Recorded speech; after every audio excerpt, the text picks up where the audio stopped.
desde a minha trajetória, desde o início, apesar de eu sempre ter tido como a atividade fim o trabalho realmente de ponta, no sentido de trabalhar no sistema penitenciário, trabalhar no Tribunal de Justiça, eu sempre levei junto a área de acadêmica e de formação, porque sempre entendi, né, que é um compromisso também de quem está trabalhando, de quem está construindo conhecimento, poder dividir. Além de que eu entendo também que esse momento sempre é um momento de troca, né?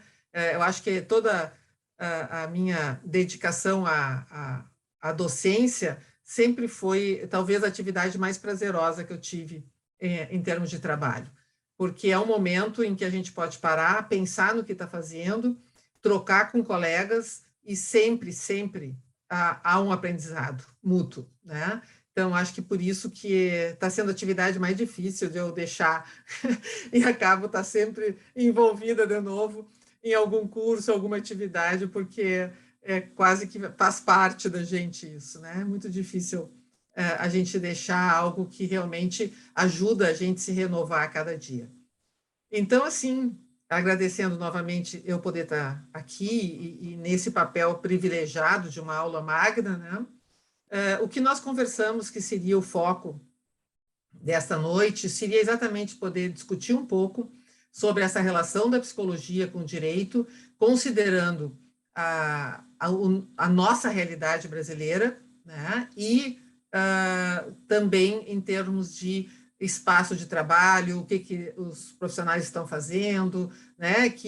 O que está se abrindo, quais são as perspectivas que nós temos nesse tipo de profissão. Então, eu fiz um mix, né, tentando, espero que esteja mais ou menos na expectativa de vocês.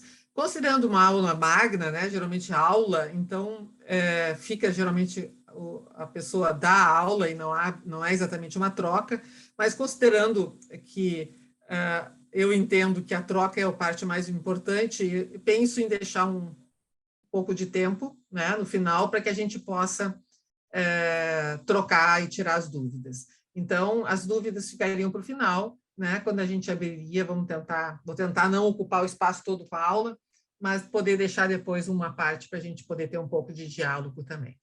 Tá ok? Eu trouxe slides, né? Para poder facilitar a minha.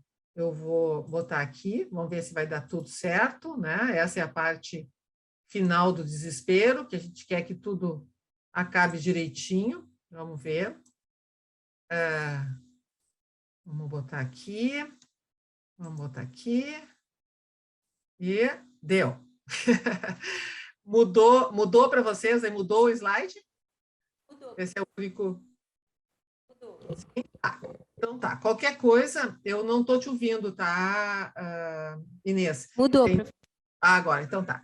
Qualquer coisa pode interromper. Eu estou aqui, deixei num cantinho o chat aqui, se tiver algum problema a mais, também pode passar por aqui, tá? Tá ótimo. Mas acho que vai dar tudo certo. Vamos lá. Vamos começar, então, nossa aula, tá? Então, o nosso foco vão ser essas interfaces da psicologia forense e direito, considerando a realidade brasileira, certo?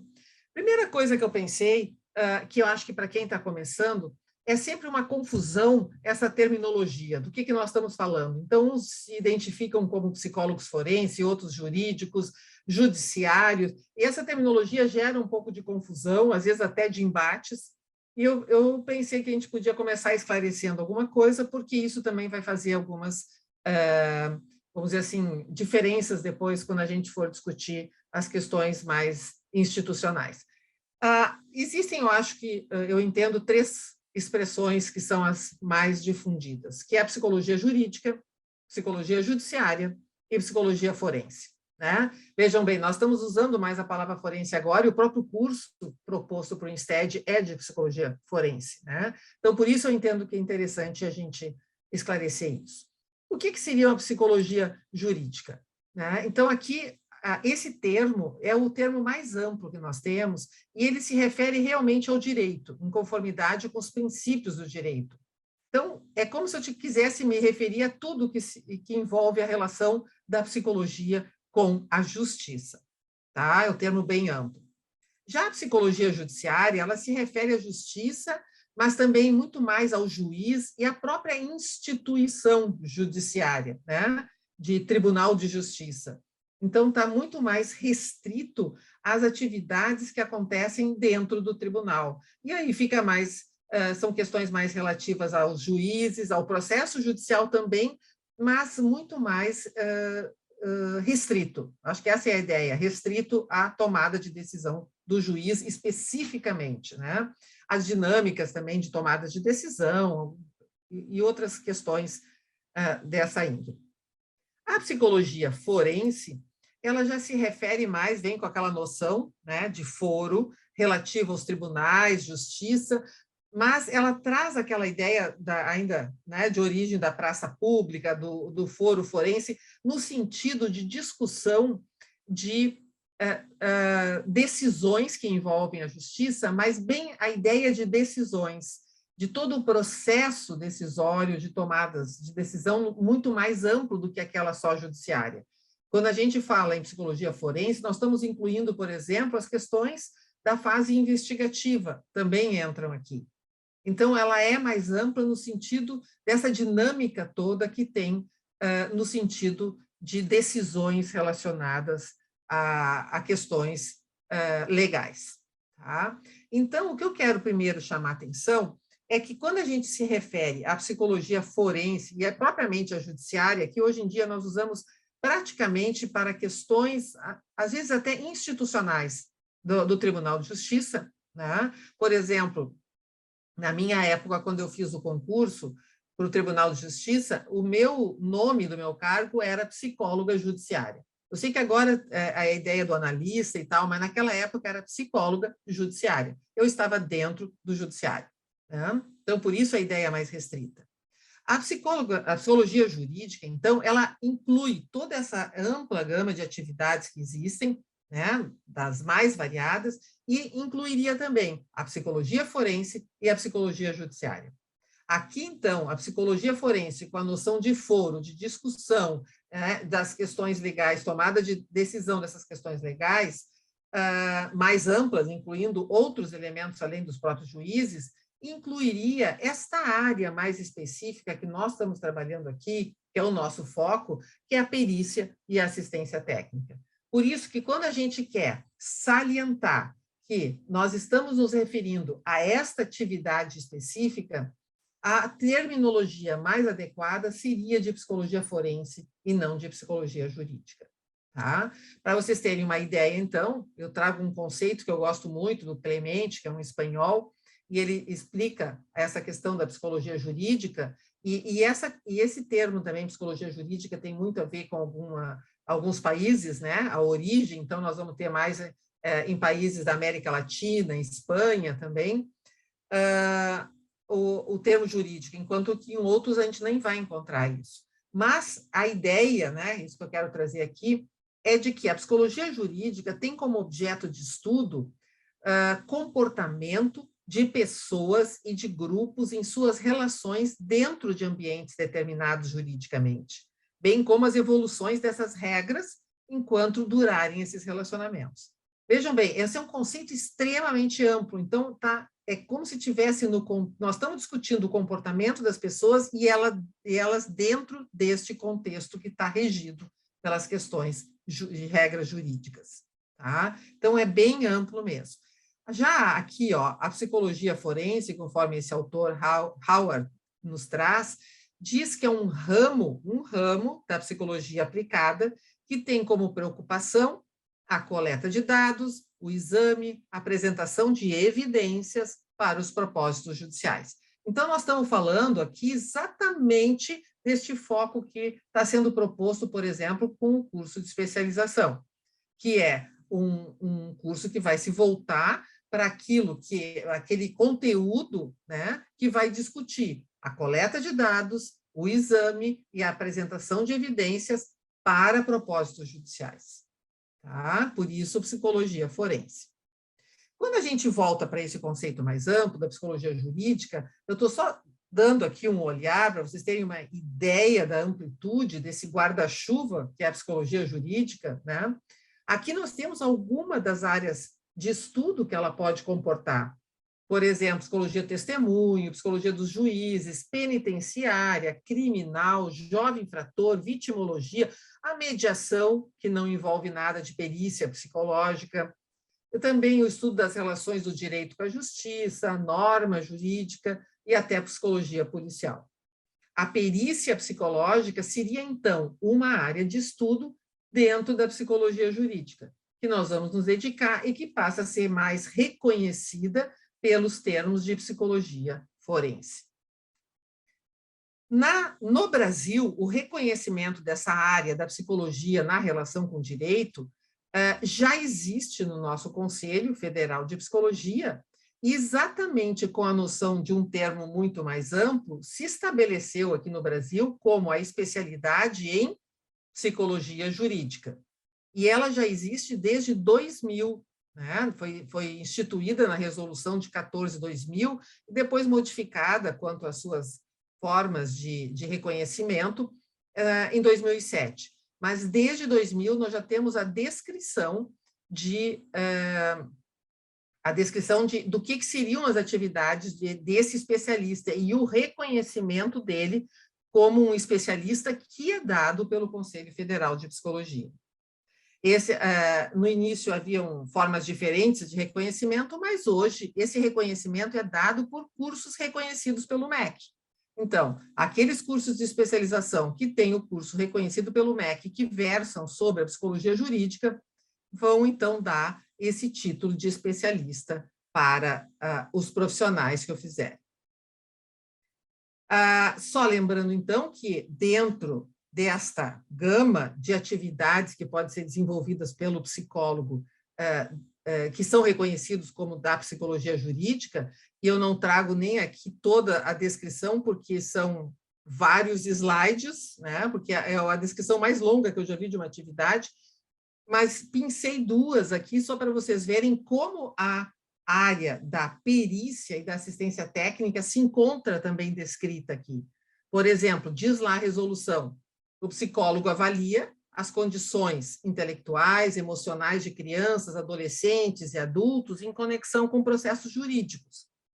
E mais adiante, atua como perito judicial nas várias cíveis, criminais, justiça do trabalho, da família, da criança e do adolescente, elaborando laudos, pareceres e perícias para serem anexados ao processo. Então, este trabalho que hoje vocês estão interessados, estão, né, buscando conhecer mais, já tem o seu reconhecimento pelo nosso Conselho Federal de Psicologia. A pergunta, então, que se estabelece, né, é por quê, e eu estou dizendo já por quê, porque como estou confirmando a existência, por que esse trabalho de perícia psicológica cresce tanto? Eu entendo, por tudo que eu tenho acompanhado, que a área da psicologia jurídica tem crescido de maneira geral. Nós temos atuado em áreas muito diferentes, a própria mediação, né, as atividades compositivas que se diz, é uma área que está cada vez se ampliando mais. Mas eu vejo, sem dúvida nenhuma, e isso é a motivação que acaba levando com que cursos como esse se criem, a área que tem demandado mais para o psicólogo ainda é a área da perícia e agora da assistência técnica também, que eu já vou explicar. E aí, então, a pergunta que eu digo assim, por que cresce tanto, né? Por que, Sônia, tu acha que... Qual é as garantias de que isso continue crescendo? E a minha opinião é de que vai continuar crescendo por um bom tempo ainda, né? Por que isso está crescendo? E a resposta seriam dois fenômenos que eu quero tratar com vocês aqui. Um, que é a judicialização das relações sociais. Né? Mesmo que vocês não estejam nessa área ainda, tenho certeza que vocês já têm uma noção do que é isso. Né? É quando a gente deixa de conversar com o vizinho, porque ele fez um barulho lá num dia, e a gente entra direto com um processo contra o vizinho e vai conversar com ele lá dentro do tribunal, e não no corredor, para ver como é que se pode acertar as coisas. Então, há hoje uma tendência a judicializar todas as nossas relações sociais. E isso tem aumentado. É como se houvesse criado, né, um canal de comunicação dessa forma. E o segundo fenômeno que nós vamos conversar é sobre a qualificação da prova técnica. Então, assim, se o psicólogo vai trabalhar nessa judicialização das relações sociais, vai produzir alguma coisa, ele vai estar produzindo uma prova técnica e nós temos que entender o que se trata disso. Então, vamos começar pela judicialização, né? Vamos fazer uma rápida, muito rápida, né, abordagem dessa evolução na relação do direito e da psicologia. A psicologia, lá ainda no paradigma positivista, início do paradigma positivista, século XVII, né? A relação com o direito e a psicologia já começa lá no século XVII, século XVIII, nós já temos alguns textos que começam a mostrar que havia um interesse do direito pela psicologia. E o que acaba acontecendo quando chega né, do porquê desse interesse que começa a haver do direito pela psicologia, é porque a psicologia, nessa época, quando começa a surgir o positivismo, deixa aquela corrente inicial dela, e única quase, que era uma corrente filosófica, para entrar num mundo mais do empirismo. E aí passam a surgir, então, os laboratórios, né, a criação de experimentos, e o estudo do homem deixa de ser filosófico para começar a ser um estudo muito mais voltado para evidências e de uma pesquisa científica. Esse é o interesse do direito, porque assim, isso que nós temos que entender, que esse paradigma que eu estou falando não é um paradigma da psicologia ou do direito, é um paradigma do momento histórico que se vivia. E tanto direito como psicologia viviam o mesmo paradigma.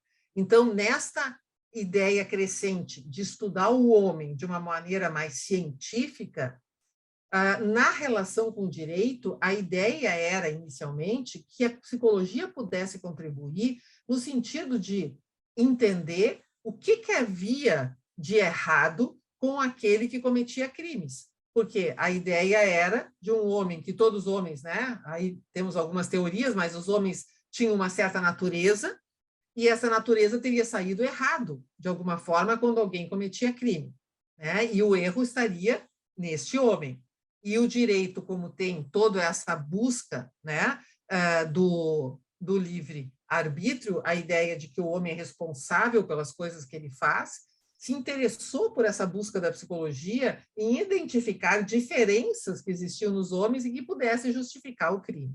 Então, ali começou esta relação intensa que existe entre psicologia e direito. A psicologia, então, buscando compreender as falhas que poderiam ter acontecido nos mecanismos considerados naturais de regulação do comportamento daquele que é visto pelo direito, então, como único responsável pelos seus atos. Com a evolução, e nós chegando no século XX, começa a mudar esse paradigma positivista. E o século XX traz, tanto para o direito como para a psicologia, contribuições do materialismo histórico, com uma crítica a esse paradigma do homem natural, né? Então, nós começamos a entender que não é assim, que todas as pessoas nascem iguais, que as pessoas, né, há uma diferença de contexto, e esse contexto precisa ser valorizado, né, que são as contribuições do materialismo. Então, o que acaba acontecendo? Na psicologia, passa-se a exigir uma nova dimensão de compreensão desse homem, de espaço e tempo para compreender o indivíduo, visto que agora ele é visto como uma totalidade histórica social. O que acontece no direito? Isso é muito importante de entender, gente. Eu acho que a psicologia, eu imagino que eu estou mais com psicólogos aqui, né? Na psicologia, talvez eu esteja repetindo algo que vocês estão dizendo, tá, já sabia, mas o que eu estou querendo fazer aqui é a ponte com o direito. Porque a mesma mudança que acontece na psicologia acontece no direito. E o direito deixa de lado o que é chamado de direitos naturais, que todos os homens têm o mesmo direito, né? Todos nascem iguais, todos têm os mesmos direitos, que aí podem ser resumidos numa meia dúzia, vamos dizer assim. Esses direitos naturais passam a ser vistos como históricos, eles foram construídos, né? Aquilo que a gente passa, a reificação que a gente fazia achando que não, que a realidade era essa, as pessoas passam a questionar essa realidade, não mais como uma realidade que está posta, mas como uma realidade que se construiu. E aí, esses direitos naturais passam a ser vistos como históricos e decorrentes de circunstâncias sociais resultantes de lutas em defesa de novas liberdades. O que acaba acontecendo? Mas antes de chegar, quero só mostrar ainda assim, nesta evolução, tem um texto do Locke que eu acho muito interessante, que mostra, diz ele, que a década de 30 seria um divisor de águas, mais ou menos, né, num estudo que ele fez nos Estados Unidos, e ele mostra que até 1930, os achados psicológicos tiveram sua contribuição ao direito positivo, naquela noção que eu falei antes, caracterizado pela afirmação por parte do Estado das leis naturais do homem. A partir de 1930, surge o que ele chama de um psicologismo jurídico, quando se adota, então, o realismo, e não mais o reflexo de uma ordem natural. Nós estamos falando no contexto, no homem contextualizado agora. As leis passam a ser consideradas como um produto do consenso entre indivíduos e o interesse da comunidade. Gente, é muito importante, nós estamos entrando no direito, que a gente possa entender isso. Porque essa mudança é descrita muito por Bobbio, que é um dos quase autores paradigmas para a gente entender isso, né? Que vai mostrar que esta evolução do direito cria o que nós chamamos de proliferação dos direitos humanos. E aí, o que acontece é que começam a aumentar os direitos. Nós não temos mais uma simples carta de direitos genéricos, mas nós temos direitos especificados, né? Nós temos, então, um aumento na quantidade, primeiro, de bens que são considerados merecedores de tutela. Não é mais só a vida, mas é as condições emocionais, por exemplo. Né? Eu tenho direito a ser tratada dessa forma, não é mais só algo físico como existia antes. Também a extensão da titularidade passa a sujeitos diversos. Nós temos hoje direitos relacionados ao homem, mas nós temos direitos relacionados à família, a minorias que se consideram como minorias e vão estar descritos separadamente. E nós temos, por exemplo, a compreensão do homem através da sua concreticidade. Nós não falamos mais em homens agora, mas mulher, criança, idoso, né? E outras especificidades todas que já existem. Bom, com isso, o que eu quero mostrar é que esta evolução dos direitos humanos passa a acontecer aqui no nosso país da mesma forma, né? Porque não é uma questão de um país ou outro. É uma evolução da própria humanidade nas suas conquistas e na visão que ela tem de mundo. O marco no Brasil desta evolução que eu estou falando para vocês, que passou do direito natural para o direito mais de concreto, vamos dizer assim, é marcado pela Constituição Federal de 88, tá? Que passou, então, a promover o bem de todos, passou a ter uma preocupação com a dignidade, liberdade, igualdade do cidadão e traz, então, novos valores, principalmente para legitimizar a família. As contribuições posteriores, naquilo que eu falei para vocês, essa proliferação, pode ser também demonstrada aqui no nosso país. Imediatamente depois da Constituição, nós temos o Estatuto da Criança, o Estatuto do Idoso, nós temos a Lei da Guarda Compartilhada, que introduz pela primeira vez, isso eu quero mostrar, que é uma questão bem importante, vai introduzir no Código Civil a expressão afeto, que até então não tinha, para definir o que deveria ser valorizado para se definir a guarda, por exemplo, unilateral, né? Quem ficaria com a criança. Diz lá que quem ficaria com a criança deveria ser ele que demonstrasse mais afeto por aquela criança. O projeto de lei, por exemplo, Estatuto das Famílias, vai defender novas configurações de família e defende o valor da socioafetividade. Estas são áreas que passam agora a fazer parte do direito, gente. É muito importante, eu acho que as pessoas que, de repente, né, são mais jovens, já nasceram nesse estatuto todo de direitos e não se dão conta que isso foi uma evolução e que as coisas foram sendo construídas. Tá? E esta evolução, eu quero enfatizar aqui, vou dar mais ênfase, né? Porque ela vai acontecer principalmente na área do direito de família.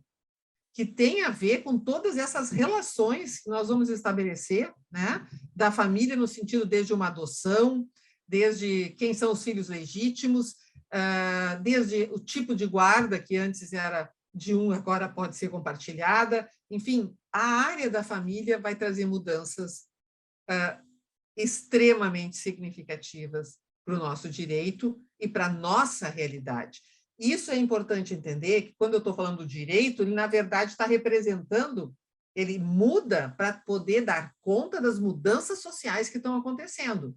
Então, as mudanças sociais vão gerando esse direito, que gera novos estatutos, novos reconhecimentos de direitos, e que reconhece esse movimento que estava ali emergindo. Na medida, é como se estivesse sempre em evolução, né? Porque se reconhece, e daí esse reconhecimento já gera, de novo, diferenças que vão buscar novamente novos direitos, e nós estamos sempre em transformação. A partir, então, da Constituição brasileira, né, que tinha como objetivo promover o bem de todos, a preocupação com a dignidade, liberdade, igualdade, novos valores, o que acaba acontecendo? A família se torna esse núcleo formador de personalidade. Vejam, gente, se lá no início era a família tinha um cunho muito mais de, usando a palavra financeiro, mas é muito mais, né, da parte realmente financeira, a preocupação era com a hereditariedade, os filhos legítimos, que a ideia era passar patrimônio, fugiu a palavra patrimônio, a ideia da família era focada no patrimônio. Agora passa a discutir personalidade, afeto, comunicação emocional, e passa a ser exigido pelo próprio direito que ela deve ser tratada como um sistema democrático, onde as pessoas, as mulheres principalmente, as crianças, passam a ter, né, uma mesma posição, não mais uma posição hierárquica, mas uma posição horizontal, onde todas as pessoas precisam ser ouvidas, valorizadas num mesmo nível de igualdade. O que se vê, então, partindo da nossa Constituição, que com o novo Código Civil, começamos a ler questões que são voltadas ao afeto. Passa a se valorizar esse afeto no núcleo familiar, passa a haver um reconhecimento e garantias de uma filiação que não fosse natural, passa-se a valorizar a realização pessoal em detrimento das questões patrimoniais. E o casamento, gente, passa a ser concebido, então, como uma comunhão plena de vida, com base na igualdade de direitos e deveres dos cônjuges.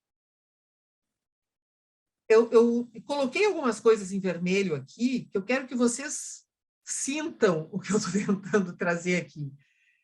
Que vocês passem a entender que o afeto passou a ser tratado dentro dos tribunais. Nós não estamos mais falando em questões patrimoniais, mas nós estamos falando em afeto. Nós estamos falando em pessoas que se sentem prejudicadas afetivamente. E nós vamos ter, por exemplo, questões que são levadas ao judiciário da noiva que foi deixada na frente do altar. Qual é o prejuízo? Não é o prejuízo que ela teve com o gasto do vestido ou o pagamento da igreja, que esse até é muito fácil de ser ressarcido e não tem muita discussão. A discussão pode ser o quanto isso afetou a personalidade dela, quanto pode ter causado uma dor que nós passamos agora a discutir se deve ser imputada ou não ao noivo que saiu e deixou ela ali. Eu estou trazendo essa questão porque eu acho que ela representa muito, porque, na verdade, está perguntando o quanto nós podemos entrar nessa discussão. E quem é chamado para discutir isso, gente, é o psicólogo.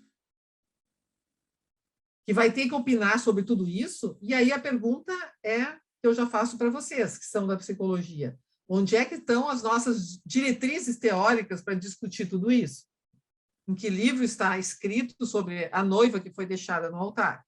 Eu quero mostrar para vocês que há uma mudança, uma transformação social muito importante, onde o afeto passa a ser extremamente valorizado como um bem, vamos dizer assim, e ele passa a ser discutido não entre as pessoas, não dentro da família, mas é levado ao judiciário para ser discutido lá. E aí, o juiz, esse conteúdo ultrapassa em tudo que o juiz pode julgar. Ele vai precisar de alguém para ajudar ele. Certo? Então, assim, essas demandas que chegam ao judiciário vão tratar não só dessa valorização do afeto de uma forma muito importante, mas vão tratar de novos modelos de família também, que vão trazer demandas atuais que buscam mecanismos de garantia de direitos a essa nova diversidade de configurações. Então, o que eu estou querendo mostrar é que nós passamos a ter, nós criamos direitos, certo? É como se houve uma evolução que mudou a forma da gente entender a sociedade, há uma mudança de papéis, mudança de valores, e esses valores, então, vão buscar exatamente no judiciário o reconhecimento. Quando a gente fala em pai socioafetivo, há 20 anos atrás, nós poderíamos até ter discussões do tipo, assim, 20, 30 anos. Eu sou um pouco atrapalhada no tempo, porque para mim o tempo todo é curto, né? 20 anos é muito pouco. Talvez eu esteja errando aqui no cálculo. Mas, assim, quando eu entrei no judiciário, há 30 anos atrás, não havia essa discussão, nem o reconhecimento de um pai socioafetivo. Poderia até existir já isoladamente fenômenos desse tipo, um pai que criou, e aí poderia levar essa questão lá para ser discutida e perguntar como que ele poderia se tornar o pai real dessa criança, né? Só pelo fato de ele ter criado. Seria toda uma discussão, mas não existiria a figura jurídica. E não existindo, agora, melhor, existindo essa figura jurídica, as pessoas também param para pensar socialmente se elas se enquadram naquela figura jurídica e elas passam a buscar isso. E uma vez buscando no judiciário, elas buscam esse reconhecimento. E o juiz, então, ao autorizar, dizendo, sim, esse é um pai socioafetivo, esse não é um pai socioafetivo, constrói uma realidade. E quando ele constrói essa realidade, e ele está usando o laudo do psicólogo para dizer se é um pai socioafetivo ou não é, nós, psicólogos, estamos construindo a realidade junto com ele. Nós estamos dando subsídios técnicos, nós estamos reconhecendo tecnicamente que existe essa realidade. E que não deixa de ser nada mais, nada menos do que uma nova construção social. O Rifiotes, que eu gosto muito, é um autor que discute direto essa questão da judicialização, é um dos meus autores preferidos para discutir isso. Ele discute muito, principalmente a questão da violência doméstica, né? E acho que esse é um exemplo perfeito para mostrar isso. Porque nós partimos de uma situação em que a mulher não tinha a mesma igualdade que o homem, né? Antes da Constituição de 88, ela tinha várias situações em que ela estava, né, numa situação ruim, vamos dizer assim, em relação ao homem de hierárquica, e quando, assim, se define que esse casamento precisa ter igualdade, que a mulher tem que ser tratada da mesma forma, ainda que isso se definiu pela Constituição, lá na realidade social, nós vamos ter pessoas que já gritaram por isso, que fizeram a Constituição sair dessa forma, né? Já mostraram dessa importância, mas ela não é a realidade de todas as famílias. Um grande número de famílias não mudou ainda, e a lei passa a exigir essa mudança dessa família. A lei passa a ser o recurso, muitas vezes, que as pessoas têm para poder exigir que a sua família passe a funcionar assim. E o Rifiotes mostra muito bem isso, que essas mulheres que sofrem violência doméstica, que vão ao judiciário, elas estão exatamente buscando esse reconhecimento que socialmente elas não tiveram ainda.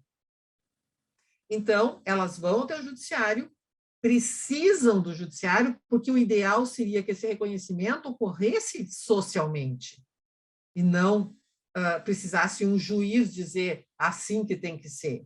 Né? Mulher não pode apanhar. Isso tinha que estar claro já na sociedade, mas como ainda, por toda essa passagem de valores das famílias, né, demora muito tempo para que a gente possa mudar valores. E esses valores continuam ainda, né, do tempo passado, onde há essa hierarquia. Então, nós temos famílias ainda continuando. Então, a mulher, na tentativa de mudar isso, vai lá e busca. E aí é que a gente diz, ela só foi lá pedir para alguém dizer, tu tem razão, tu não precisa passar por isso, né? Não pode passar por isso, as pessoas não podem mais bater em ti, não podem mais fazer violência doméstica, tá? Para que ela possa fazer essa mudança. Mas também não é assim, né? A gente sabe, isso é uma outra história, porque não é simplesmente o juiz dizer que as coisas acontecem. Mas o que eu quero mostrar com tudo isso é que a judicialização acontece exatamente nessa tentativa de reconhecimento de direitos, que são direitos novos e que hoje têm como prevalência a ideia da valoração do afeto. Esse é um paradigma novo que hoje passa por todas as questões que estão indo para as varas de família, né? E essa valoração do afeto, gente, vocês podem parar para pensar, eu acho que não sou eu aqui a dizer, simplesmente vocês devem imaginar já o quanto isso pode ser difícil, né? Valorar isso, as dinâmicas conflitivas que envolvem histórias, porque é a dinâmica conflitiva daquele casal que envolve os filhos, esse casal está brigando porque tem as suas famílias, que tiveram as suas, e trazem tudo isso para dentro de uma discussão. E cabe, então, na hora que é judicializado, que já não se pode mais fazer a autocomposição, essa judicialização exige que alguém tome decisões. E o juiz, ao ter que tomar decisões sobre valoração do afeto, cada vez mais vai buscar a ajuda de um técnico que possa tentar fazer ele entender o que está se passando ali, que possa realmente mostrar onde é que está o sofrimento, onde é que estão as questões afetivas, né, de rupturas, de prejuízos, de danos que podem estar acontecendo e como que a gente poderia ajudar essa família. Por isso, estou dizendo para vocês, né? Eu acho que vocês estão ficando cada vez mais claros. Inclusive, eu acho que a vara de família é a que mais traz demanda para os psicólogos. Nós vamos ter hoje, essas demandas que eu vou trazer aqui são demandas novas, gente. Discutir guarda compartilhada, discutir alienação parental, famílias homoafetivas em adoção, paternidade socioafetiva, são temas extremamente atuais que eu arriscaria dizer que ainda estão se constituindo. Porque por trás de cada um conceito desse, há muita discussão, há controvérsias, discussões não só na área jurídica, como muitas vezes até na área da psicologia. Se eu vou dizer para vocês precisam de estudos, eu pergunto quantos estudos nós temos já sobre paternidade socioafetiva, guarda compartilhada, quantos anos nós já acompanhamos alguma família nesse sentido? Então, nós temos poucos estudos ainda, né? E aí, muitas vezes, temos que opinar sobre questões que não estão nem claras, muitas vezes, para nós. O que é importante entender é que esse trabalho do psicólogo, então, vai ser levado para o juiz, diz respeito a uma prática que não vai se restringir só a esse contexto psicológico.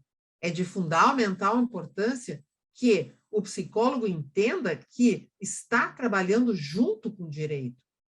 E, através das suas intervenções, ele cria a realidade dos autos. E cria, consequentemente, por toda essa explicação que eu tentei trazer para vocês, ele cria uma realidade social. Porque vai dar cientificidade às tomadas de decisão judicial.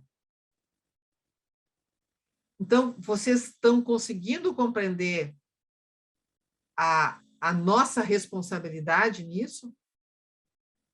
Porque não é uma atividade, né, fazer uma brincadeira aqui, oba-oba, do tipo, eu vou lá para reconhecer todos os pais socioafetivos. A primeira pergunta já seria para vocês, o que tu está entendendo por pai socioafetivo? O que tu está considerando para fazer essa avaliação? Porque na hora que se assina um laudo dizendo que esse pai deve ser considerado, ou pelo menos, né, se posiciona, não é o psicólogo a tomar a decisão, mas ele vai dizer, vai se posicionar em relação a essa socioafetividade, ele está considerando alguns elementos, como se assim fosse da socioafetividade.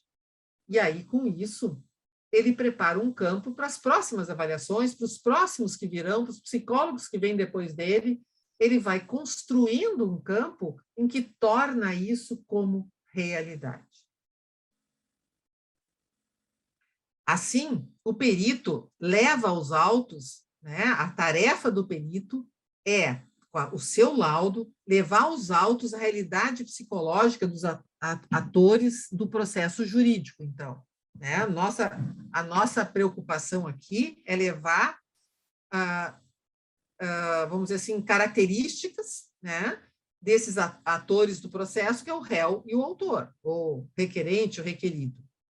Ele vai trabalhar sempre nessa intersecção de um sofrimento psíquico, mental, na garantia institucional de direitos. E ele vai, então, com isso, poder propor ações afirmativas. Por isso que eu digo, ele pode sair na defesa de pessoas e de direitos, né? No sentido de que visa compensar essa desigualdade de direitos que ele está trabalhando. O que eu quero chamar a atenção agora aqui é que esse laudo do perito é uma prova técnica. Porque se o juiz, na tomada de decisão dele, ele primeiro pediu esta avaliação do perito, é porque ele está entendendo que a matéria que ele está julgando foge da alçada dele no sentido do entendimento. É uma questão técnica que ele precisa subsídios para uma tomada de decisão. É aí que ele chama um técnico para ajudar ele. Nesses casos que eu trouxe todos dessas questões do afeto, é muito comum ser chamado psicólogo, até porque há uma preferência do judiciário em chamar o psicólogo em detrimento do psiquiatra, porque, na verdade, o judiciário não quer saber tanto, nesses fenômenos que eu estou trazendo para vocês aqui, se existe uma doença mental ou não.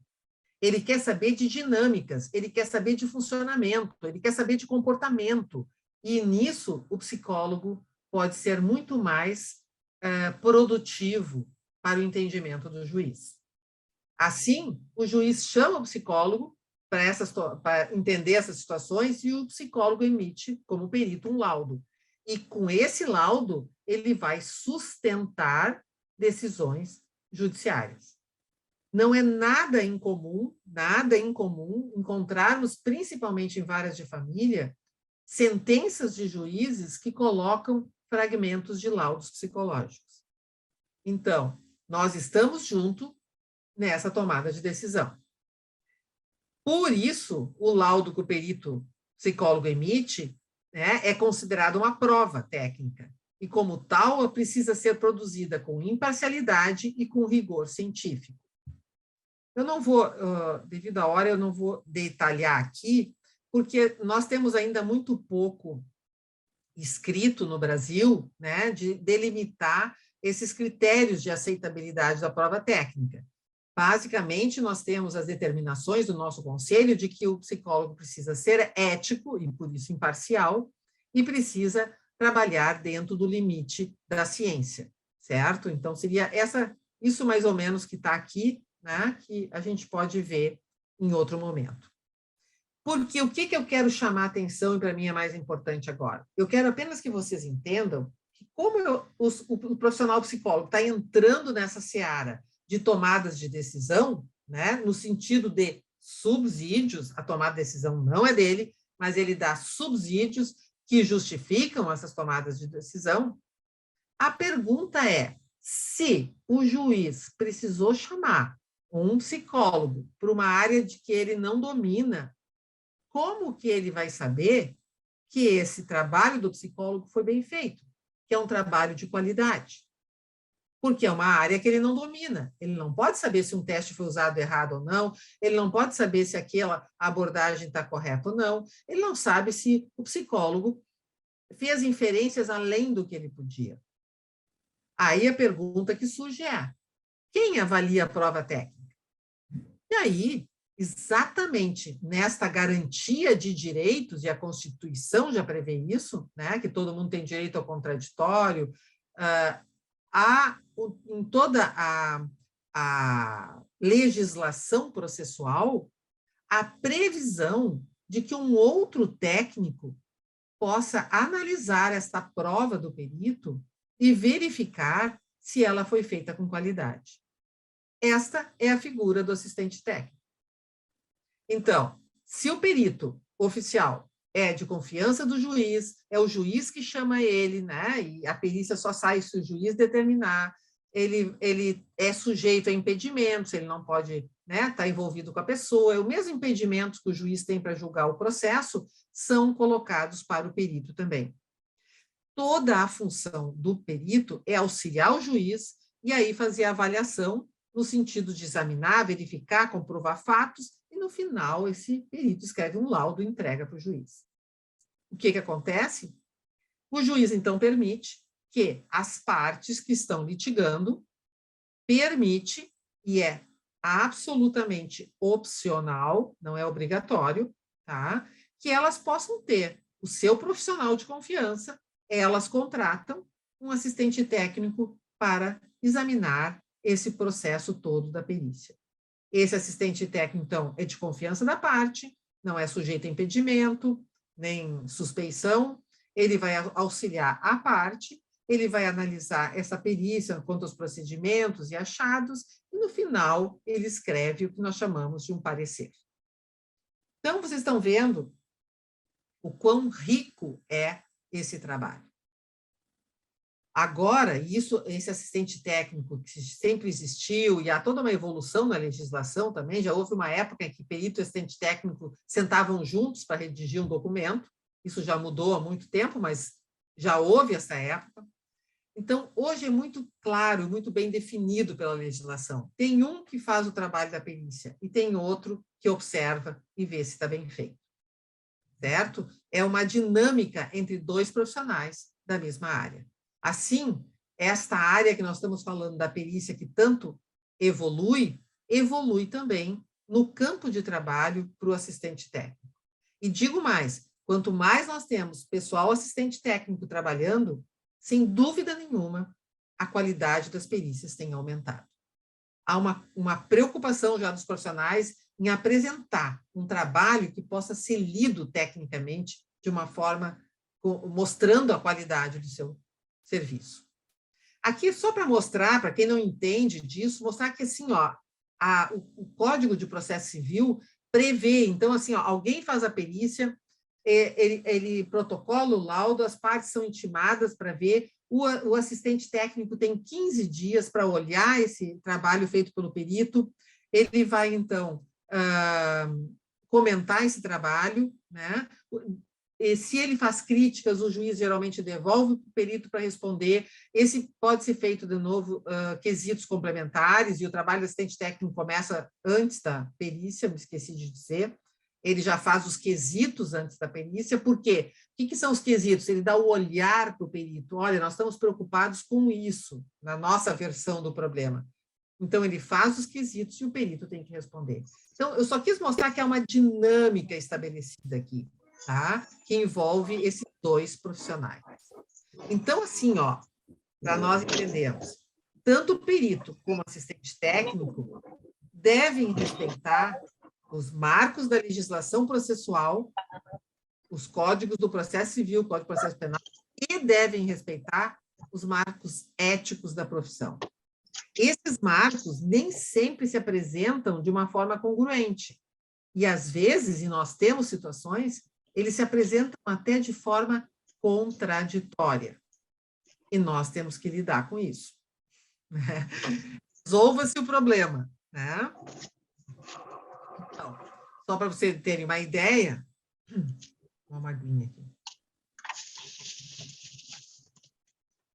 Eu só vou aproveitar, acho que olhei rápido aqui, mas acho que é a Jéssica que está com o som aberto. Se pudesse dar uma olhada, Jéssica.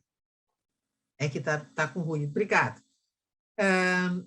O marco, então, legal diz que o perito deve, né, respeitar os impedimentos, né, do juiz, No nosso marco, quando eu boto ético profissional, estou falando do Conselho Federal de Psicologia, também fala que deve-se respeitar os impedimentos, principalmente quando é psicoterapeuta, para ser perito, né? Então, quem é psicoterapeuta não pode ser perito.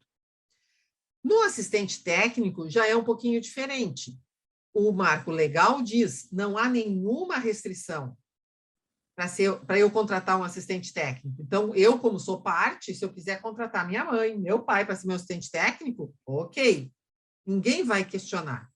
Mas, lá no Conselho Federal de Psicologia já diz, olha, só pode ser, desculpe, vou falar o contrário, não pode ser assistente técnico, tá? Quem for o psicoterapeuta da parte. Então, assim que eu não posso, quando eu sou psicoterapeuta, eu não posso ser nem perito e nem assistente técnico, que é a área mais conflagrada, que nós podemos dizer, principalmente em terapia de criança, quando os terapeutas de criança passam a trabalhar em relação a uma das partes, um dos genitores, fazendo laudos, discutindo, às vezes até no processo, como se fossem assistente técnico.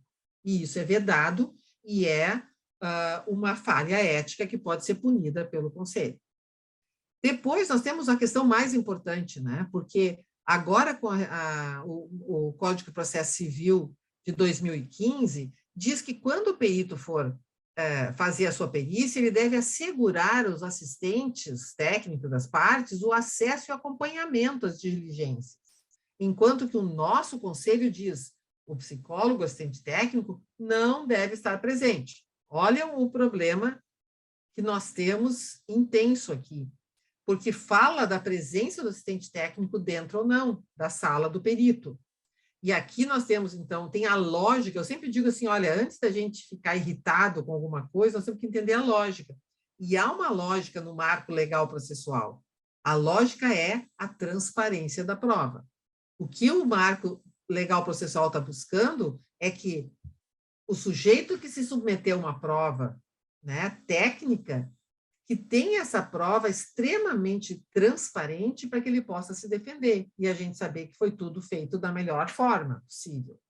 Enquanto que lá, no marco ético profissional, a preocupação do conselho é com a ética, é com como que essa pessoa está se sentindo para se submeter a um exame com várias pessoas na sala. Eu digo várias, por exemplo, uma criança que possa ter sido supostamente vítima de abuso sexual e vai ser ouvida pelo perito, se nós seguirmos o marco legal, pode estar na sala pelo menos mais 2 psicólogos, um de cada parte, do pai e da mãe, por exemplo. E esses psicólogos, eu sempre brinco dizendo, que constituiriam uma banca na frente da criança, né? Vamos ouvir o que tu tem para falar. Então, a pergunta é, será que isso está sendo bom para ela? Em São Paulo, nós já temos uma decisão que busca resolver isso, né, proibindo que os assistentes técnicos entrem, e a orientação mais ou menos no país é essa, né, mas permitindo, então, que os assistentes técnicos conversem com os peritos antes ou depois, desde que façam o pedido processualmente, né, buscando uma saída para essa contradição. Enquanto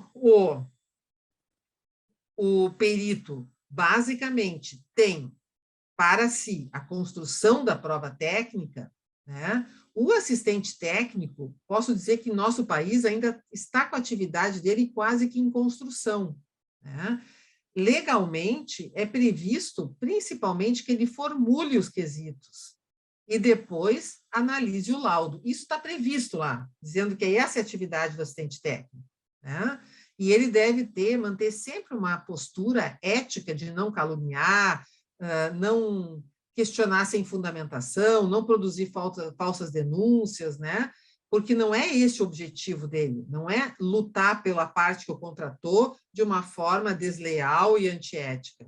É simplesmente observar se o trabalho foi feito de forma adequada. Outras coisas que hoje nós temos, né, em relação ao trabalho do assistente técnico, são a possibilidade de orientação no processo, né? E as pessoas às vezes perguntam, eu posso fazer isso? Claro que pode. O que não pode, por exemplo, essa orientação, não é acabar, por exemplo, preparando o sujeito, aplicando um teste nele, dizendo como ele deve responder, não, mas até orientar sobre o que é melhor para o seu cliente, se é ir para a perícia ou não, sobre como é que ele poderia buscar outras formas, os direitos dele, tá? Também isso tem a ver com os procedimentos, então, processuais, né? Orientar quanto a se vai para uma oitiva ou não, se é melhor oitiva ou a perícia, porque nós já vamos ter uma ideia do que vai acontecer, tá? Isso não significa ludibriar o perito depois, orientando o seu cliente, tá?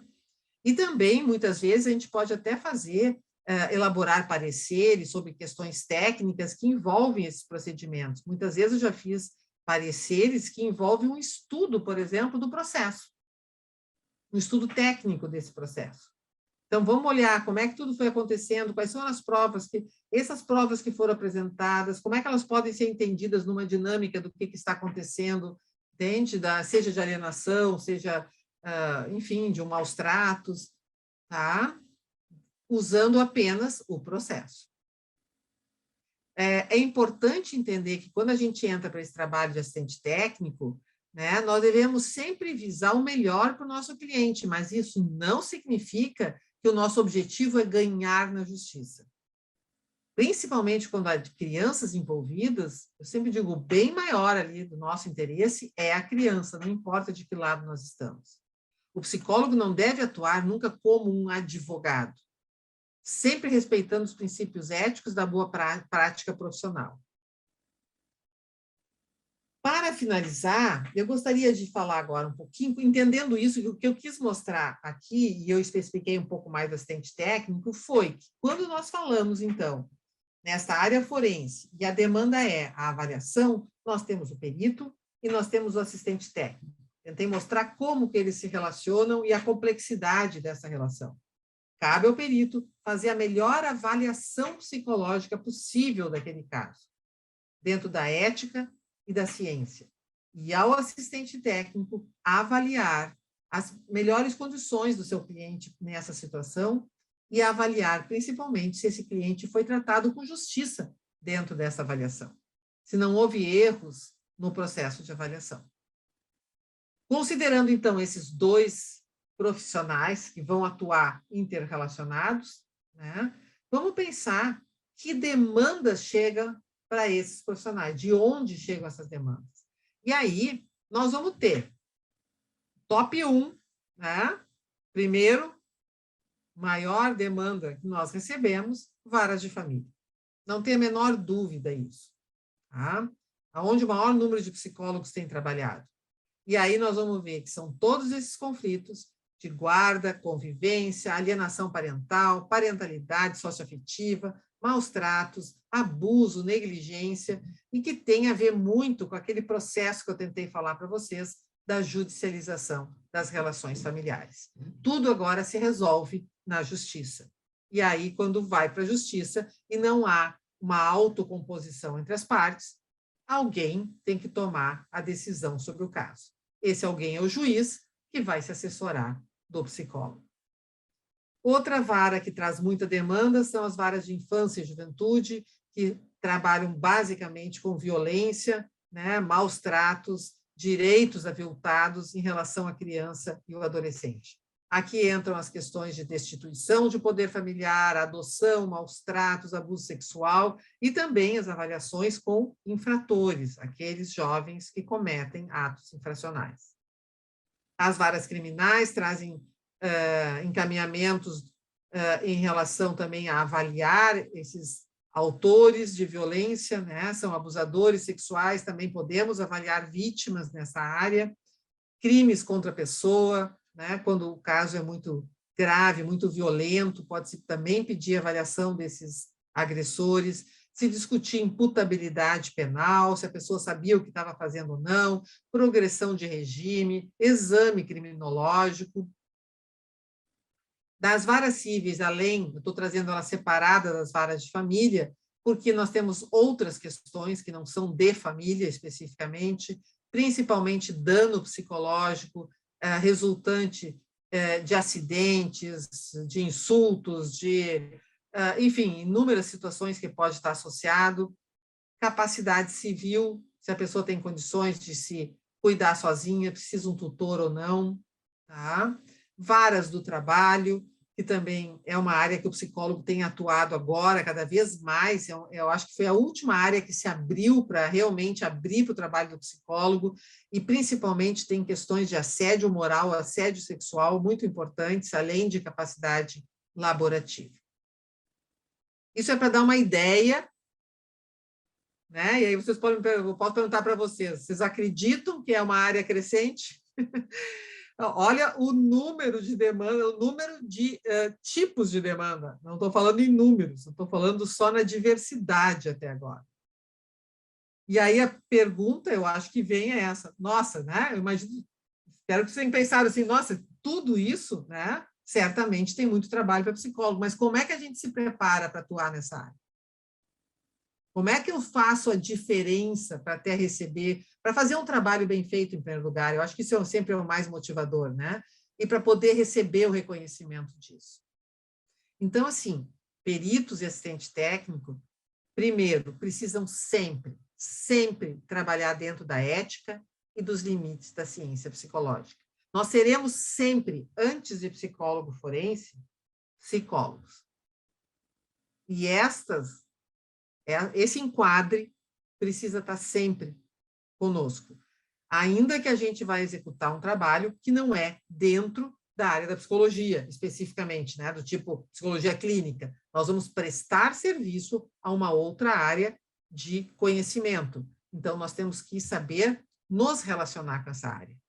Por isso, peritos e assistente técnico precisam desenvolver habilidades técnicas e capacidade crítica para ter clareza quanto ao que sustenta suas intervenções.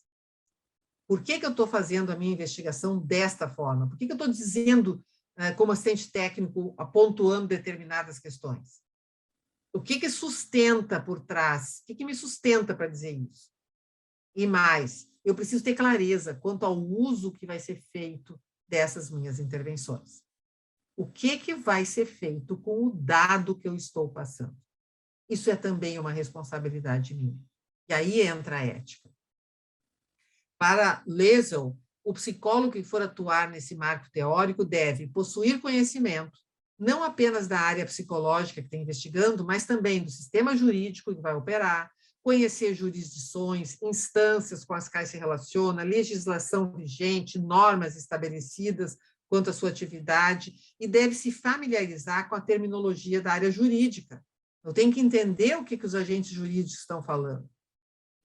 E, nesse sentido, eu quero trazer aqui, já estamos indo mais ou menos para o final, acho que eu já estou quase passando, mas eu quero salientar, há um livro do Parker e Grisso que eles discutem as competências do psicólogo forense, e eu quero salientar uma só para o nosso tempo aqui, e que, para mim, é aquela que define o profissional como tal, que define ele como psicólogo forense. É desenvolver a capacidade na tradução dos pontos de interesse dos agentes jurídicos em relação às teorias, construtos e comportamentos que podem ser observados pelos psicólogos e que teriam relevância legal para a questão jurídica em discussão. Então, a capacidade final que eu vou ter que desenvolver e que vai fazer eu trabalhar bem, vou atender as demandas e vou ser reconhecida como profissional competente nessa área, é quando eu consigo entender a questão jurídica que está sendo trazida para mim. Porque os agentes jurídicos me falam em em jurídico, vamos falar em jurídico, em termos jurídicos para mim. Só que eu não investigo a área jurídica, eu investigo a área psicológica. Toda a sustentação é a ciência psicológica que me dá. Logo, eu preciso entender o que esses agentes estão pensando naquela dinâmica, daquele problema legal que eles têm, e o que existe na psicologia que pode ajudar eles a discutir esse problema. Então, eu transformo a questão legal numa questão psicológica, quando aí eu posso investigar, pesquisar, eu tenho ciência para discutir tudo, e lá no final, com meus achados, eu volto a fazer a inferência para a questão legal, dizendo, a partir todo o meu estudo, o que eu posso inferir para aquela questão legal e que faz sentido para quem vai ler lá, que é da área jurídica. Isto é que nos torna psicólogos forenses, como peritos e como assistente técnico depois também, quando eu faço meus comentários. Essas questões precisam, e tudo isso dentro do que eu vou afirmar, discriminando o que pode ser dito e o que não pode ser dito para a questão legal, em função do limite da ciência. Para que eu possa, então, trabalhar dessa forma, a minha formação é fundamental.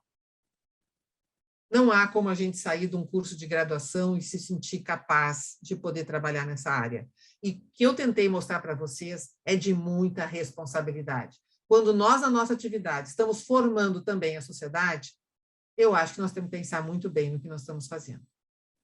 Assim, para a nossa formação profissional, nós temos cursos de pós-graduação, lato sensu ou estrito sensu, e temos até os cursos de curta duração. Não importa em qual nós vamos entrar, o que importa é que nós vamos ter que aprofundar esses conhecimentos e estudar mais.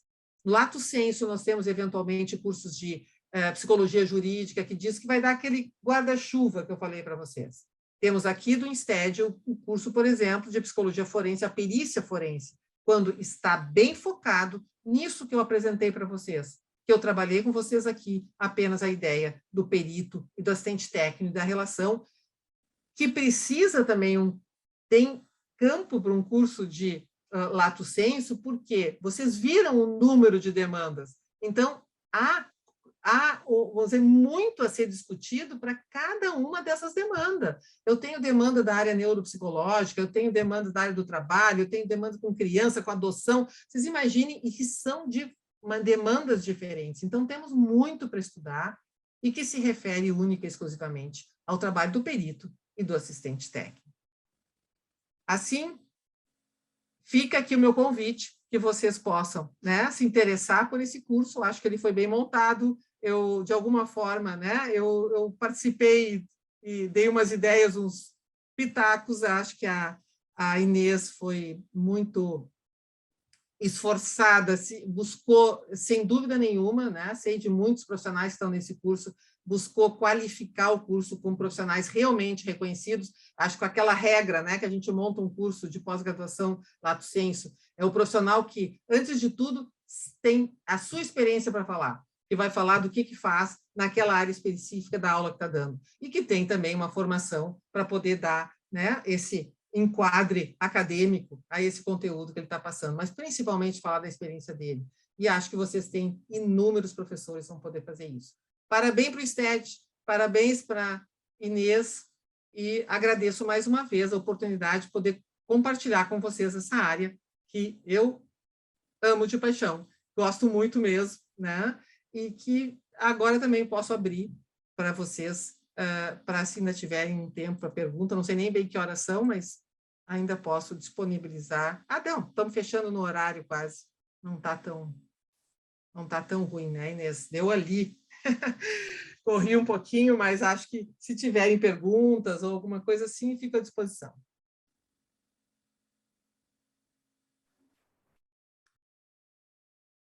Boa noite. Oi, Cláudia. Boa noite, professora. Oi. Prazer estar aqui com você. Já li muitos textos seus, sou uma fã. Obrigada. E eu gostaria de perguntar, professora, como você tem pensado a questão do dano psicológico nos casos de violência contra as mulheres, né? Mesmo porque agora a gente acaba de ter a inclusão, né, da violência psicológica no Código Penal. Então, eu gostaria de saber, né, como que você tem pensado essa questão. Já li alguns textos seus, né, sobre esse assunto. Para mim já é um tema que já vem há muito tempo, porque o meu doutorado versou exatamente sobre isso, né? Meu doutorado foi sobre o psíquico em mulheres vítimas de violência. Já naquela época, na verdade, eu fiz o doutorado pensando mais em discutir o dano psíquico. Eu queria construir o construto de dano psíquico, que não existia na época, eu já estava no tribunal. Nós não tínhamos nenhuma literatura brasileira sobre isso na época.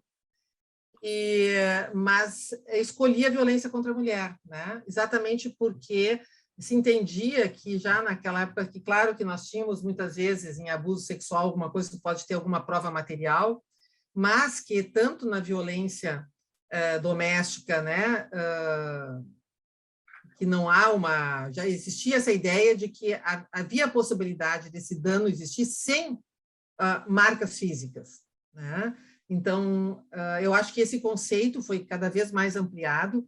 Hoje eu entendo que a discussão tem levado, né? E acho que isso é uma evolução, toda a nossa compreensão, talvez, né?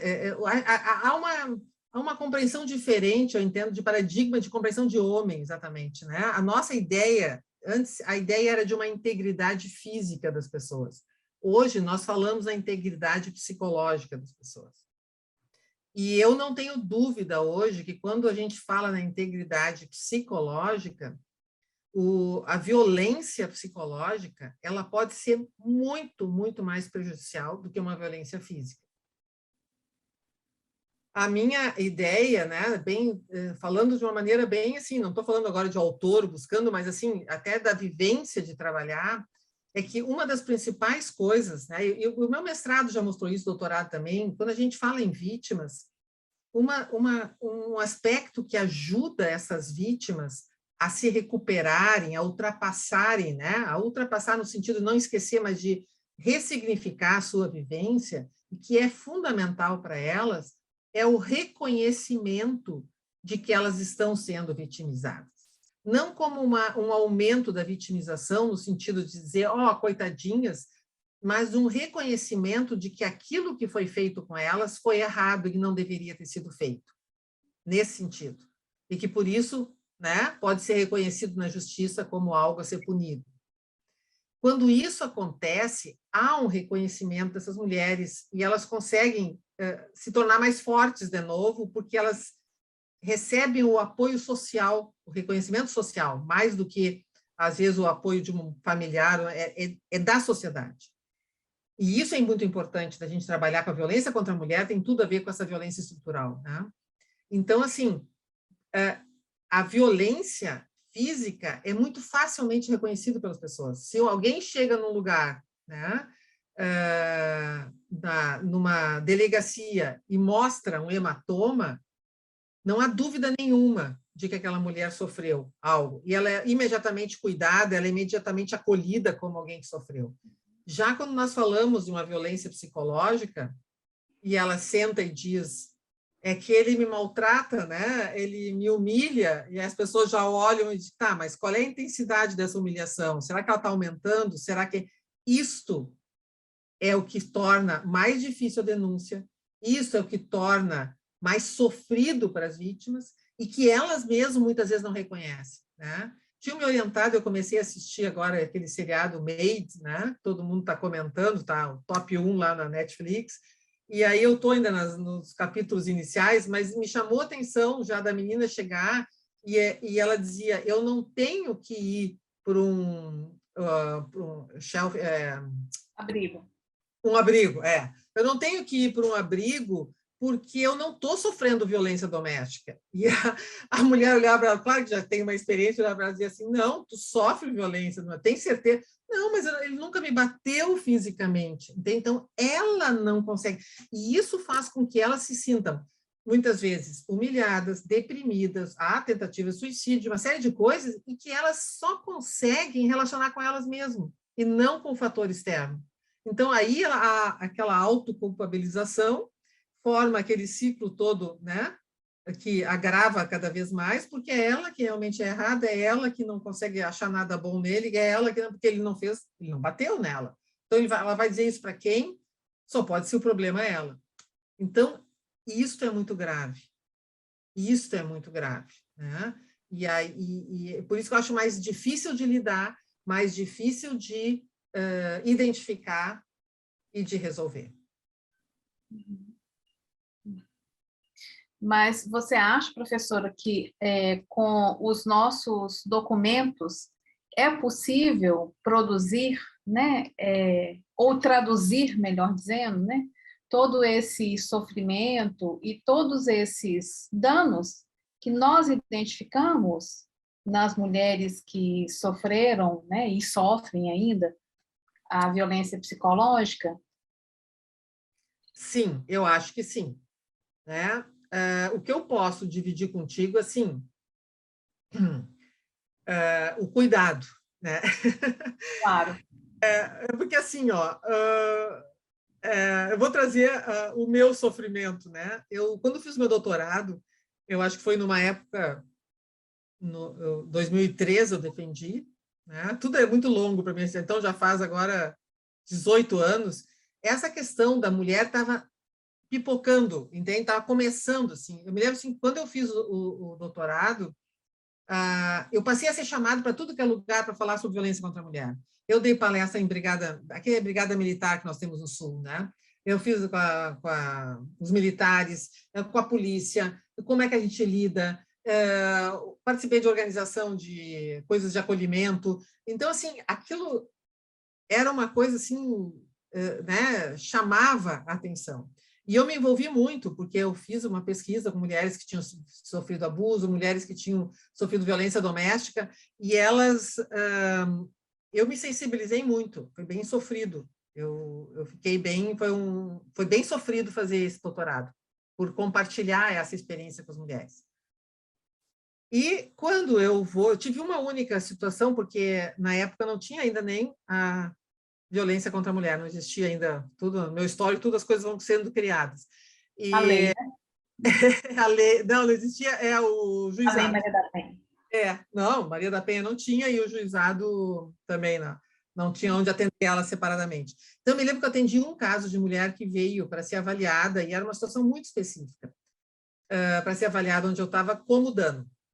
Tá? Interessante que era uma mulher que tinha sido estuprada por um presidiário que tinha fugido, invadido a casa, e ela trabalhava como doméstica numa casa de advogado. Olha só. Aí o advogado identificou que o Estado tinha que ter cuidado daquele preso, então entrou com um processo contra o Estado, e ela foi avaliada para ver a intensidade do sofrimento.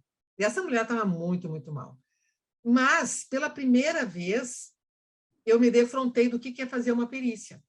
E aí nós temos que parar para pensar, nesse momento eu não posso ter bandeiras, eu não posso sair dizendo, olha, coitada das mulheres, eu preciso considerar também, nessa hora que eu estou avaliando ela, que ela possa estar aumentando, que ela possa não estar dizendo a verdade, que ela, né, que possa estar querendo ganhar um dinheiro com isso também, contra o Estado. Então, eu tenho que ter um olhar diferente. O perito é isso, ele tem que entrar imparcial, ele não pode entrar já, vamos defender as mulheres, entendendo?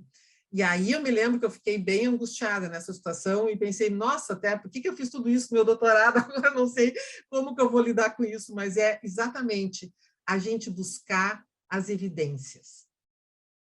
Aí eu vou pensar o que eu tenho de evidências. Seja se eu for trabalhar como assistente técnico ou não, né? Ou como perito. O perito vai ter que levantar, e aí pode passar desde uma avaliação psicológica dela, se for necessário, eu posso avaliar até para saber se tem sofrimento, e aí eu posso fazer um psicodiagnóstico ali mesmo, mas eu vou ter que ter o trabalho do perito se caracteriza por isso, buscar evidências que ultrapassam ela. Então, eu tenho que entrevistar terceiros, eu tenho que buscar informações com outras pessoas, eu tenho que buscar outras fontes de informação que vão me garantir que aquilo que eu estou observando nela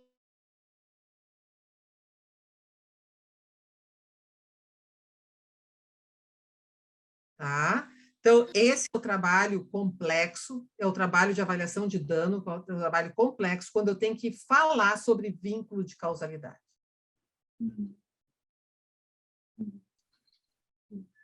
Não sei se fui além, fui falando, se era isso que tu queria saber. Muito bom, muito obrigada, professora.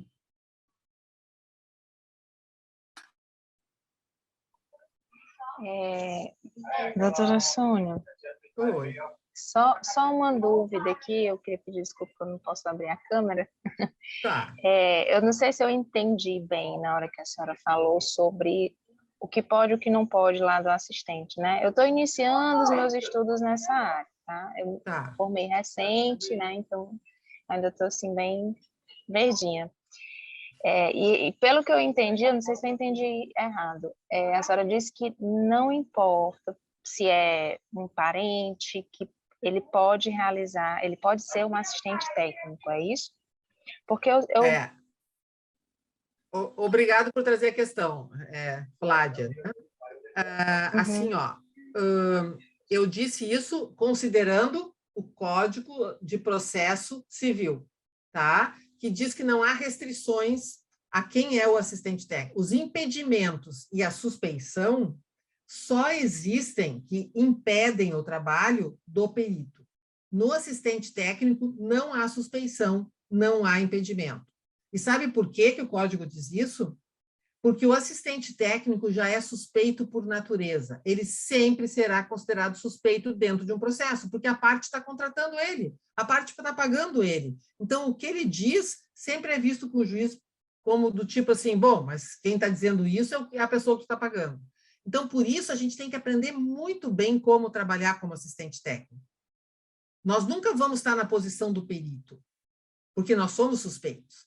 Então, nós trabalhamos com uma qualificação técnica no sentido do que a gente leva de informação, daquele dado que a gente vai analisar, da fundamentação teórica que a gente está trazendo, tá? É uma outra forma de trabalhar. Então, considerando o Código de Processo Civil, presta bem, lembra que eu falei? Nós temos 2 senhores que nós temos que obedecer, o Código de Processo Civil e o nosso Código de Ética e as orientações da resolução do Conselho Federal de Psicologia. Acho que foi por isso que eu fiquei em dúvida. Porque o código, por isso que eu botei, eu realmente passei um pouco rápido, tá? Mas assim, ó, eu estava mostrando que havia uma contradição. O código não traz nenhum impedimento, mas o nosso conselho, sim. O nosso conselho diz que nós temos que ser éticos, se nós temos relações ali que vão atrapalhar o nosso trabalho, porque nós estamos vinculados, que pode interferir, o nosso conselho diz que nós não podemos ser. E por isso, né, eu imagino que dificilmente a gente ia chamar a mãe da gente para ser o nosso assistente técnico, mas o que eu quero chamar a atenção é que nós usamos muito o terapeuta como assistente técnico. E isso é uma falha ética pelo nosso conselho. O nosso conselho veda, proíbe, tá? Que a gente tenha esses vínculos com a pessoa. O nosso conselho coloca as mesmas limitações que ele coloca para o perito, ele coloca para o assistente técnico. Perfeito, obrigada.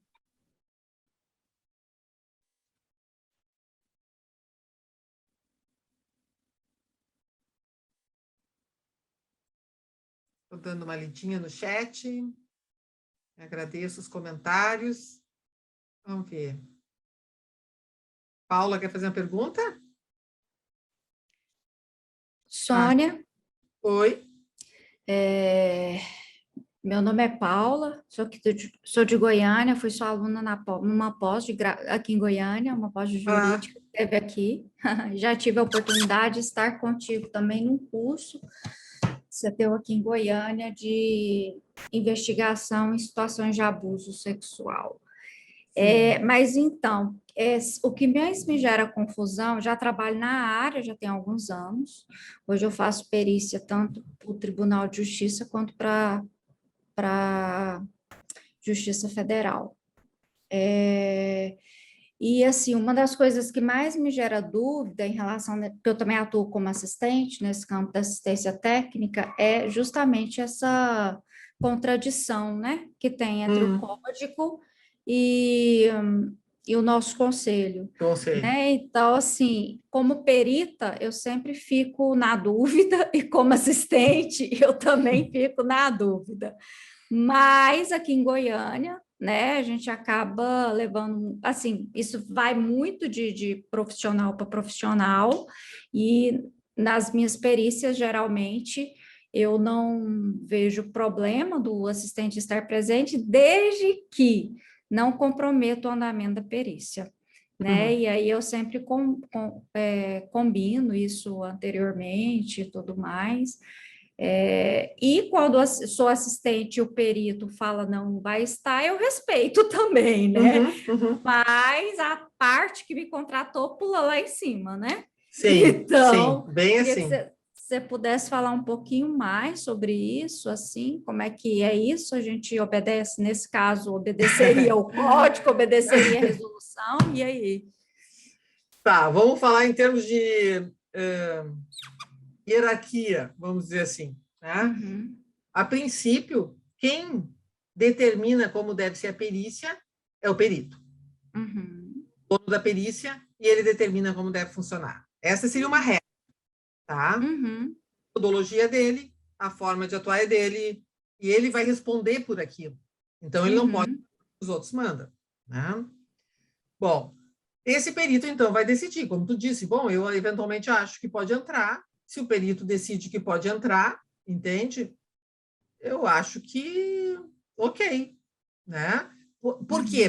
uhum, Existe, isso é uma coisa importante ser dita, existe também uma hierarquia quanto à legislação.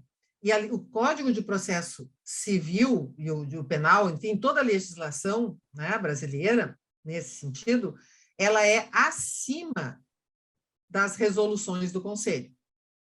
uhum, Sabe, toda vez que a gente encontra a resolução do Conselho que foi anulada, não sei o quê, se a gente vai lá olhar o que é, a justificativa sempre estava tentando legislar fora da sua área, quer dizer, assim, ó, o que propôs nessa resolução foi contra a lei que já está estabelecida. E aí é uhum, porque a lei sempre é superior. Então, eu diria, se tu decide que tu acha que pode entrar, a princípio, ok. O que pode acontecer? Você está respaldada pela lei. O que pode uhum, ter com o outro lado dizer que tu botou para dentro, isso pode atrapalhar, enfim, pode até ter uma discussão do outro lado, né? Dizer que entraram, que interferiram, sei lá. Mas eu acho que não vai ter nada, o conselho não vai poder te punir por nada por ter deixado entrar, né? Apesar dele não. Quando o perito diz que não quer que entre, tá? Pode-se criar um problema, porque daí os advogados entram, né, contra isso. O que eu sempre fiz, eu sempre achei que não deveria entrar, tá? Eu, quando era perita, é que eu vivenciei muitas situações de interferência. Quando eu entrei para o tribunal, havia um acordo, vamos dizer assim, nem se discutia que o assistente técnico não entrasse. Entrava. Era assim, eu cheguei lá, no outro dia eu estava trabalhando com o assistente técnico na minha sala. E uhum, levei uns anos para conseguir me posicionar, depois de passar por experiências muito ruins, de interferências claras, de atender celular quando está aplicando um teste, de, sabe, coisas assim que botavam em risco os procedimentos da perícia.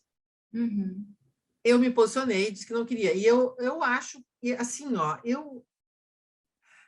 Sônia, acho que, eu vou ser bem sincera, eu nunca entrei numa perícia como assistente técnico. Primeiro, eu nunca peço para entrar. Eu já tive advogados me insistindo para que ele... mas tu deve... Eu disse, olha, eu não me sinto à vontade, porque assim, eu até nem sei se eu encontrar essa pessoa fazendo... Vamos dizer, se eu acho que ela perguntou de uma maneira errada, tá? Pressionou o meu cliente a dizer alguma coisa. Ou eu gravei aquilo, ou eu vou chegar depois escrevendo no parecer que eu vi.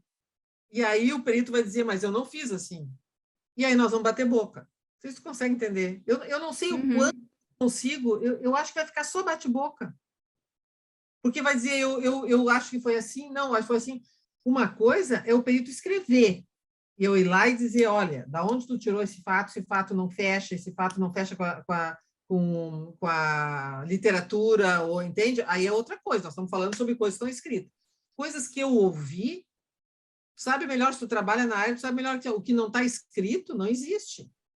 Nós vamos ficar falando. E aí, eu, como assistente técnica, perdi por aquilo que eu disse. Eu vou ser sempre suspeita. Eu vou ser dito, olha, mas tu é assistente técnica, tu inventou. Por mais que esse perito possa ter feito errado. uhum, Tá? uhum, Então, o que eu digo sempre, eu explico para os advogados, eu não vejo vantagem, eu não consigo me sentir com mais material para poder discutir alguma coisa, eu indo lá assistir. Tá entendendo? uhum, E aí eu sempre, e acho que é um incômodo, tu deve saber, né? Não é a mesma coisa. Eu acho assim, a gente sabe que a perícia tem que ser transparente, mas a pessoa está falando sobre a vida dela com outro sentado do lado ou atrás, não é a mesma coisa que tu está falando só com o perito. Tá? Uhum. Então, eu, a princípio... Principalmente quando é um assistente só, né? De É, uma das partes, aí a situação ainda fica um pouco mais delicada nesse sim, sentido. porque como é que fica o outro? Assim, o que eu digo sempre quando sou assistente técnico, eu pergunto sempre para o perito, porque hoje nós estamos nesse limbo, eu sempre pergunto, tu vai deixar entrar ou não?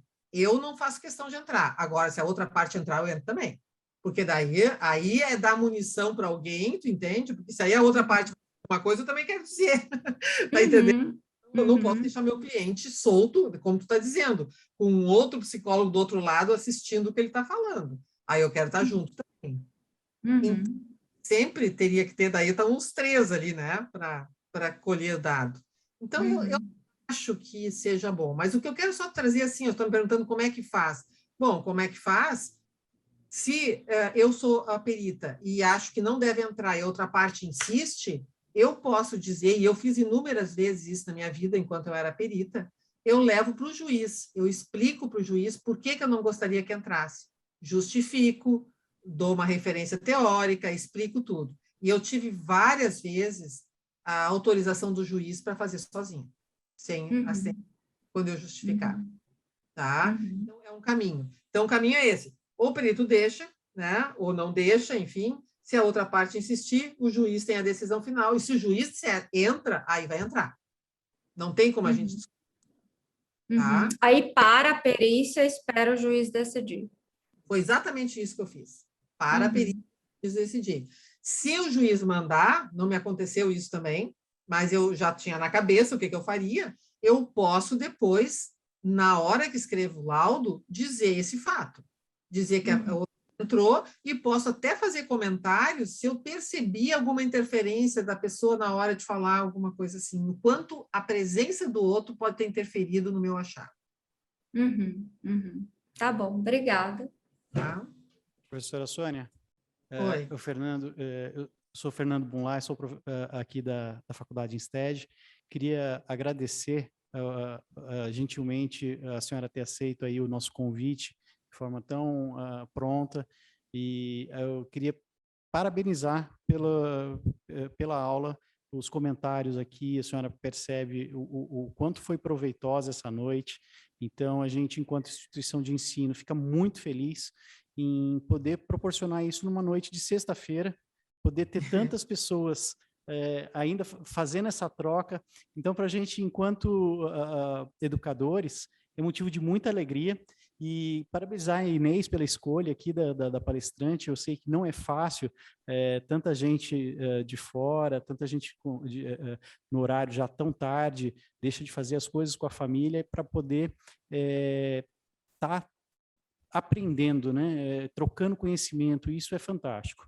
Então, queria deixar aqui de público o nosso agradecimento enquanto instituição, na Faculdade Insted, falar do prazer que é para a gente poder ver tanta gente junta, tanta gente trocando experiências, trocando aprendizagem, e agradecer a Inês aqui pela coordenação nessa pós e a vocês, estudantes aí que estão podendo participar desse momento conosco, tá bom? Um grande abraço, Tá uma boa bom. noite. Tá bom, obrigado. Uma boa noite e obrigado a todos. Tá?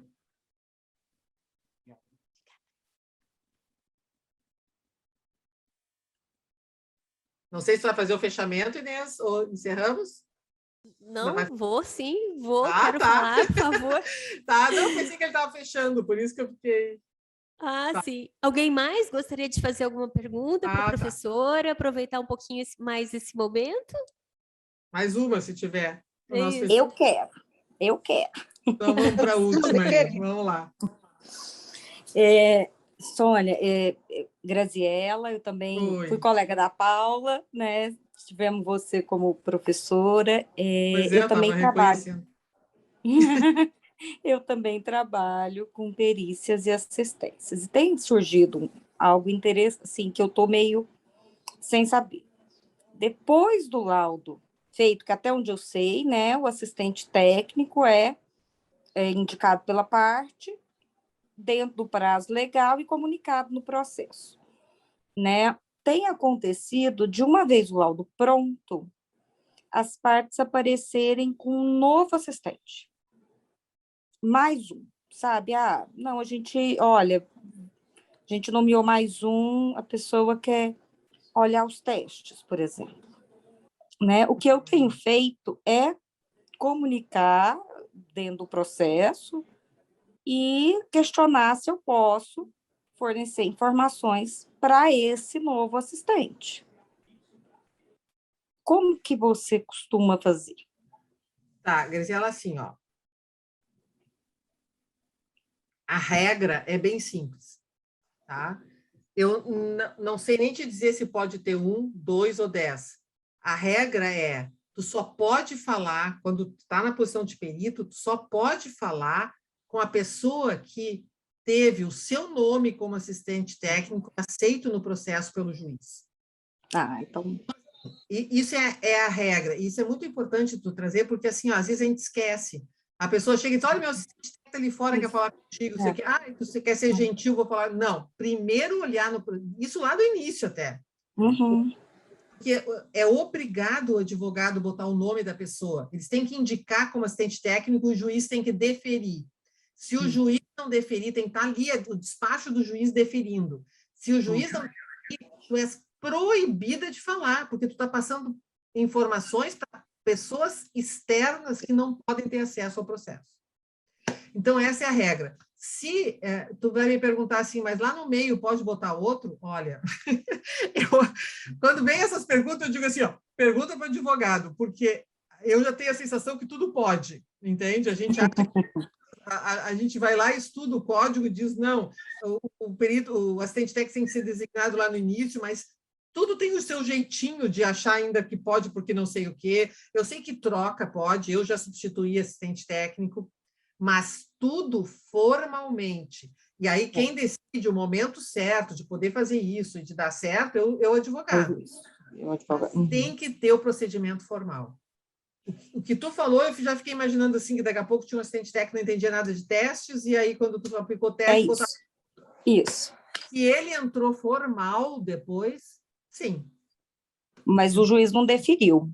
Ah, não, então não é. Então ele não está formal. O advogado comunicou lá, não. Pediu, mas aí o juiz não seguinte, deferiu. exatamente, porque aí tem o pedido do advogado. Eu acho que tu deve questionar o juiz.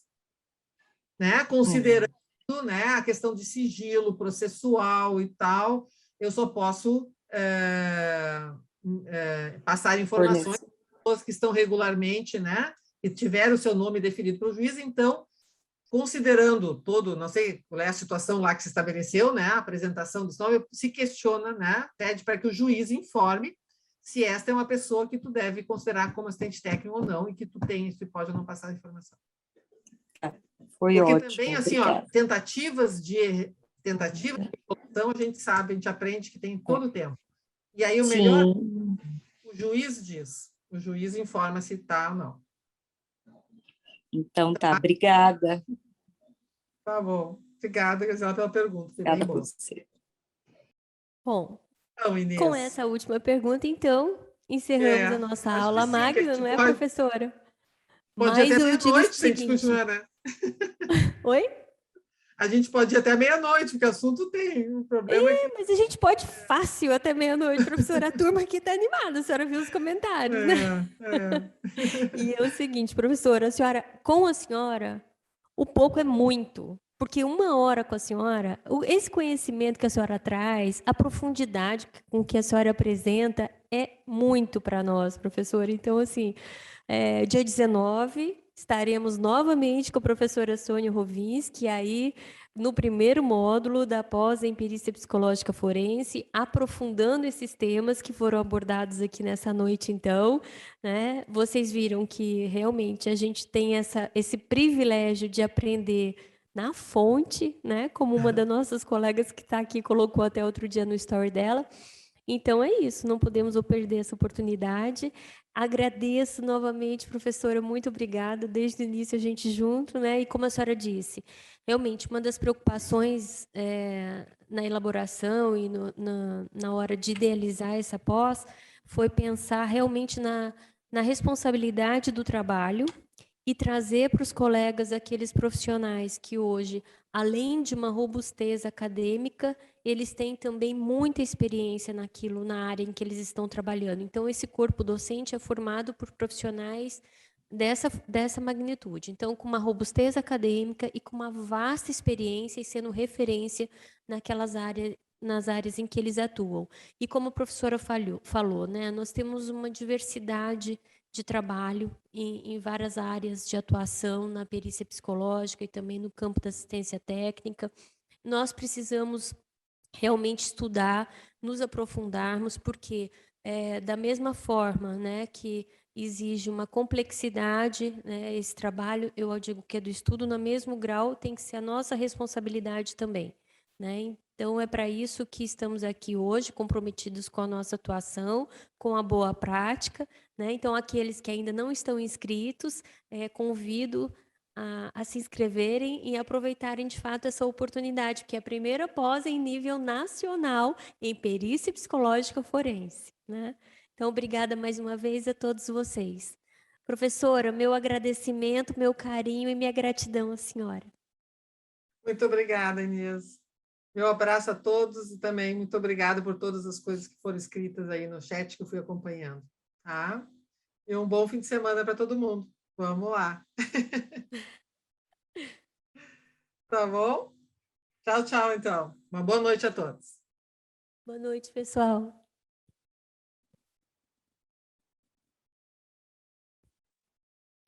Professora Inês, qual é a data da aula do pós? Começa dia 19 de novembro. Ah, tá. É que eu O achava próximo módulo com a professora Sônia Rovinski, 19 de novembro. Sexta e sábado, né? Sexta e sábado. Sexta à noite, sábado o dia todo. Tá bem. Obrigada pela informação. Obrigada a você pela presença.